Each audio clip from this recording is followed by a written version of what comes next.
we've got a lot to cover and not a lot of time. So I'm going to speed through this. We're going to get started. So first things first, I usually shade in the whole garment with Ruffles first, every single thing. I kind of even go over the graphite a little bit. I kind of break my own rules because when you have these shadows in a lot of transition and shade, it's a little bit easier to kind of get distracted from those graphite lines. So if you have a little bit of graphite, it's not really as noticeable as it is with a solid garment. Next thing is I shade this all one color because I'm going to be using other colors that aren't exactly the same color in different values as this orange, but I don't have anything that is. So when you do a whole base layer in this one color, it really helps create an undertone that creates a unified look. So it helps make those darker colors. So I have like a reddish orange and a darker brown that I'm going to use, and it helps create the look that these are all one color but different values. And so after I hit everything with that orange, I'm going to go in with my second color and hit those shadows. So anything under the ruffles or opposite of the light source and in the gathers at the top. There's a lot of dimension in ruffles, and so when you want to create them, you really need to make sure that you kind of keep an eye on where these highlights are and where these shadows are. So anytime that there's, that ruffle like we talked about earlier where there's that line going back up to the seam under a ruffle, that's always going to be in shadow. And then at the gathers, you're usually going to have a few lines that are in shadow, as well as some of those lines between the seam and the ruffle. It doesn't always go all the way to the ruffle. If it's opposite of the light source, then it will, but if not, then it might only go part way, just depending on how big you want your ruffle to be and how much you want it to come up. As you can see, I'm going back with that lighter color over the darker color, and I'm going to go a little bit over it and a little bit back into the orange when I'm shading. This will help create a more blended look, especially if you go in when it's still wet. This kind of reactivates the alcohol in the markers a little bit, and it will allow it to kind of move a little bit further into that lighter area, and it'll, create a more blended look. And you really, with ruffles, you kind of want to go back and forth a lot on this. You will see me, especially when I get into that darker brown color, the darker reddish brown, you will see me pick up my other two markers a ton and just keep going back and forth and working it until it looks as blended as I want it to be. Another thing I want to note is that there are no perfect ways to create the lines for your ruffles. I showed you a couple tricks on how to kind of get that ruffle appearance, but when you're dealing with the gathers up at the seam or shadows, it's not a perfect science, but you want to make sure that you are representing as much gathering or pleating or ruffles as you envision for your designs. So lastly, I'm going in with this dark brown. It's a little bit scary to use such a darker value in your work, especially when your mid-tone is so light. But I think this really helps create a lot of depth because there just is so much dimension in ruffles, and so you are going to have really dark shadows and really light highlights. So the biggest points to have these darkest shadows are areas with under the ruffles, areas with a lot of gathering, so up at that seam, and then kind of in this bow area where a lot of fabric is going into such a small area. And once you kind of get those laid in, you can go over and you can kind of figure out where else you want more shadow, where you want more dimension. So I'm adding more shadow to this side of the bow, and I'm going back over it with the red, and I'm taking that red a little bit more up the end of the bow And then I'll take that orange and go even further. And then I just keep going back and forth with these different colors and trying to create a blended look. You'll kind of notice once you get the hang of marker that you can keep going back and forth with these colors and create actually a pretty like smooth transition between them, even if they aren't exactly the same color. And I think the last thing to kind of know is just to kind of look back at the whole thing every now and then and figure out any area that you feel like needs a little bit more dimension, more shadows, more highlight, more, contrast between value, and hit those. And don't be afraid to kind of go in and practice a little bit, do some crazy shadows. And if you go a little bit overboard, not a big deal. It's just a practice, right? And I think it's just something you kind of get the hang of, but I think it's something that's really fun to do, right? And ruffles look so cool, and there's so many different ways to do them, and you really can play with it on your own and create some really cool stuff. But adding those darker shadows really does help bring out the depth and the volume within your ruffles. So don't be afraid to practice and just mess around with it a little bit. For your box pleats, what you're going to do is you're going to fill in all of the pleats the same color once again. And I apologize that I didn't realize how difficult it would be to see some of the distinctions between these pleats with this darker navy color. So I'm going to kind of speed through it a little bit faster than the other one, but the next tier under it is also the same thing. So you will be able to see that in a lighter color. So box pleats are pretty much the same as this first ruffle that we did in the orange. The only difference is that it's going to be a little bit more uniform. So you're going to have shadows during every transition between that top pleat where it's coming out and then under that ruffle, under that pleat. So you're just going to have shadows between those transitions. So that change in direction, that line up there, that's going to be your transition, and then you're going to have a little bit more shadow on the underside of it between each pleat. So, and because it's box pleats are very uniform, and so you want to make sure that you kind of have the same shadows and the same depth and value within each pleat. And also make sure to hit the underside of each pleat as well. You still have those. This next set of pleats is basically the same thing. It's just going to be in a lighter color so you can actually see it a little bit better. When you work with those darker colors, it is easier to see at the end, but it probably doesn't help that my camera is focused on a white background and now you're trying to see a dark navy color.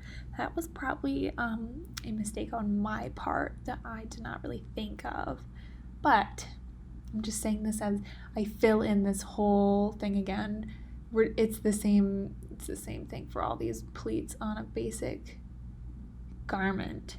Fill in the whole thing, let it dry for maybe a hot second, and then I'm actually going to go in with a different color and I'm going to layer these two to create a color that's a little bit more like the navy blue. It fits the color a little bit better because that bottom layer was a little bit gray, and then this top color, I think it's like a periwinkle, it was just a little bit too purple for my taste. So when you blend those two colors together, now it's got a blue that looks like a lighter value of the navy. Now we are going to shade all of these areas again. It's the same thing as the pleats at the top tier of the dress, as well as the ruffles at the top. You just want to make sure that you're adding more shadow to the top where this part of the skirt is going under that pleated section, because now you have a shadow there from overlap of fabric. But I like to kind of lay in those mid-tone shadows, those lighter shadows first, and then let them dry for a minute. And then I go in with a darker blue. I think this is the navy that I used in the top tier of the skirt. And then I'll go in and hit some of those harder shadows. And this is because, I wait because I want a distinct line between these two areas. I want the distinct line between the top of the pleat and the underside of the pleat. And so when you let it dry, you don't risk having that blending effect. You don't risk reactivating the alcohol in a way that will make them blend and will take away that stark line.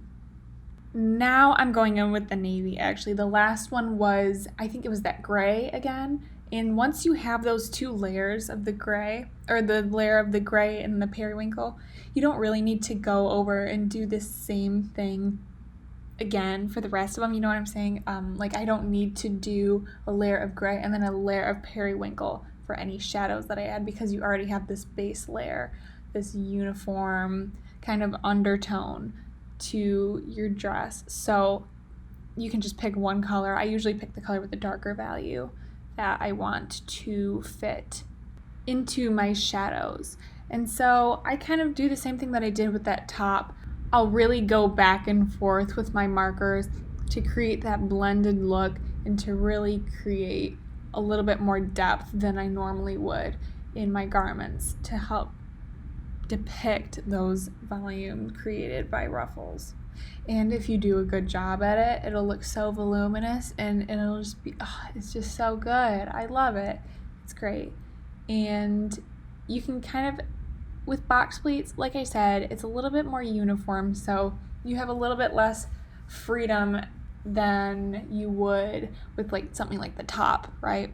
Then it kind of becomes more of like a pattern when you're shading rather than kind of trying to just understand and wrap your head around where you want those highlights and shadows to be. Now you're just, it's a repetition. You know where the shadows are going to go between those pleats, and you know that the center portion, the further portion, those actual pleats are going to be in highlights. And now you understand why I said we have a lot to cover and not a lot of time, because pleats take a little bit longer. It's not like a lot of new information, it's just that you really need to go back and forth to create a little bit more of a gradual shadow with your pleats, rather than like with shiny fabric where you can have those stark distinctions between value.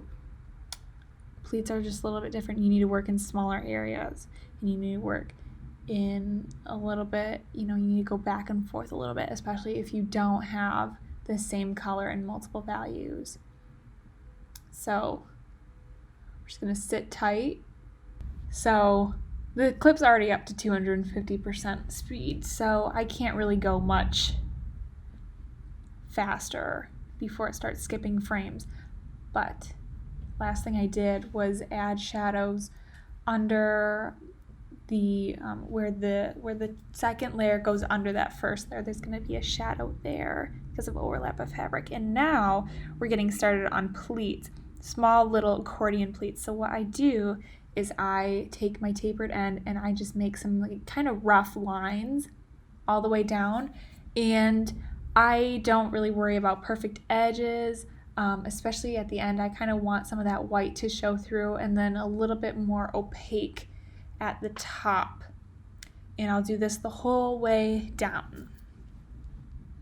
So, you guys should see my setup right now. It's pretty baller.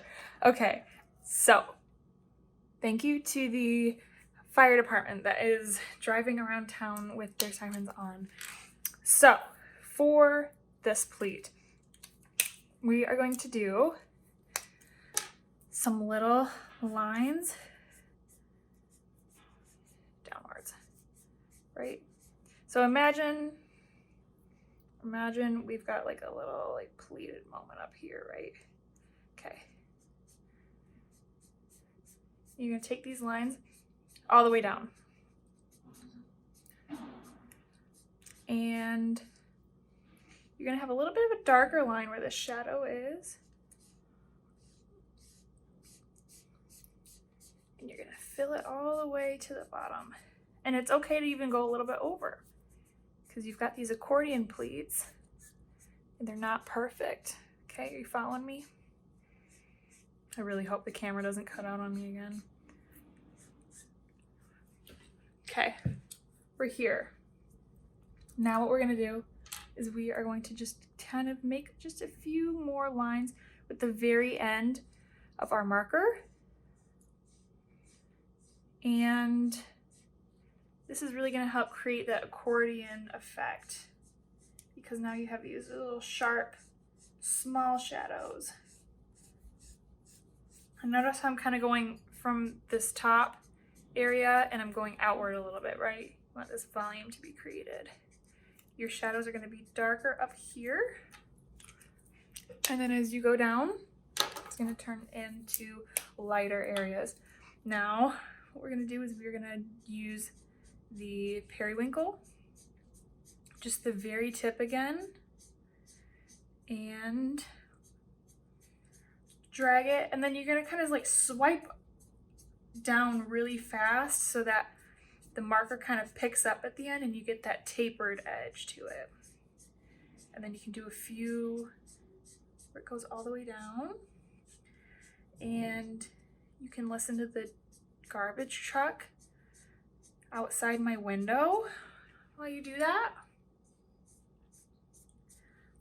And once you feel happy, once you feel like you have created enough depth within it, you can go in with a colored pencil. I'm actually gonna go in, I'm gonna hit it with the steel blue right up here just to create a little bit more shadow. Okay, I like that. Now I'm gonna take a colored pencil and I'm going to go back and forth and make these little like shark tooth. What is this called? Like little angles. These are the bottom of your pleats. When you have an accordion pleat, you will see, I didn't even do that underside. We will go back and touch that up. Okay. When you look at accordion pleats, you will notice that it goes back and forth very quickly. There's a lot of that. And so you want to represent that in your drawing. And then you'll just do some lines upward.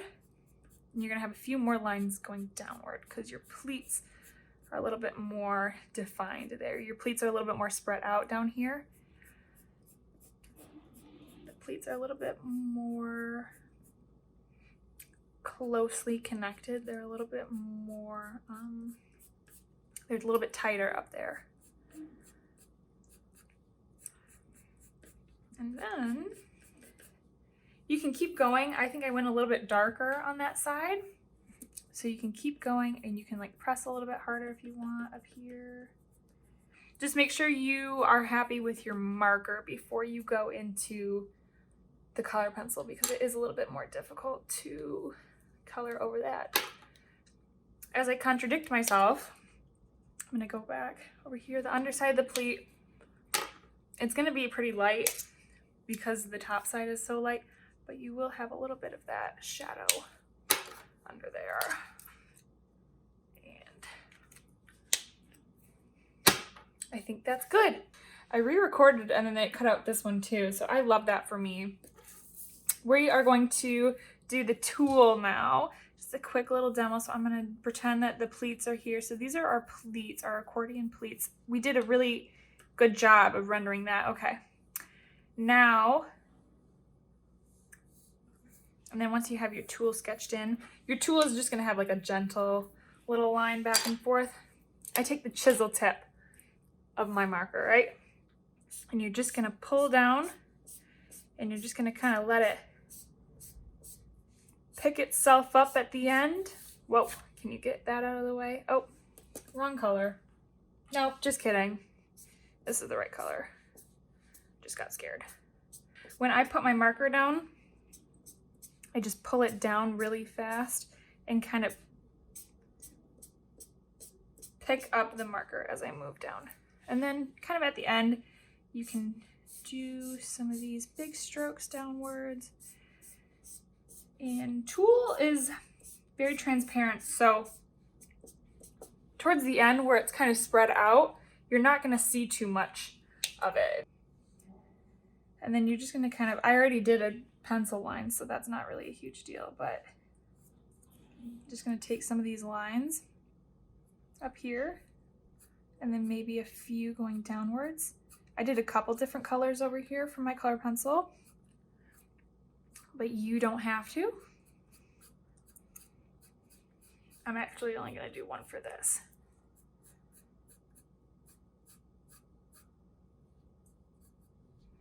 And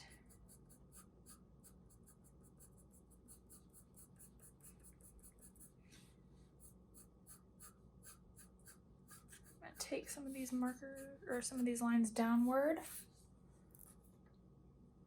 And there you go.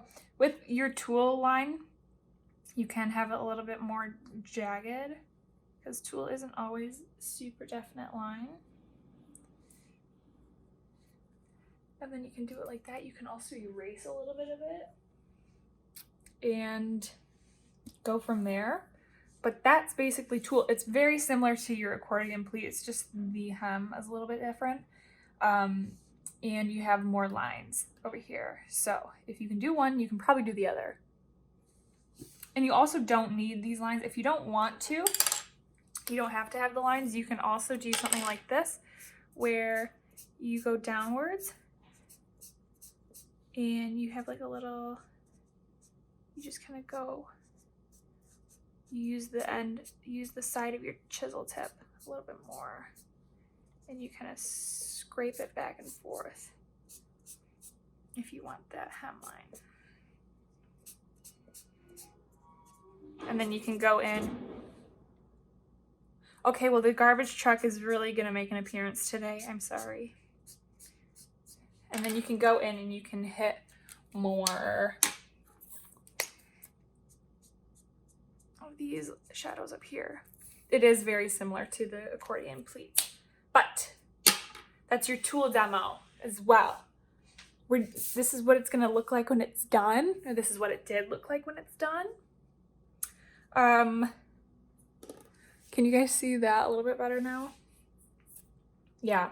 So ruffles are cool. A lot of different ways to do them. You have ruffles, you have pleats, you have more pleats, you have accordion pleats, and you have Tulle down here. Tulle usually creates a little bit of a ruffle. So there you go. So have fun, make some stuff, and I will see you in the discussion post.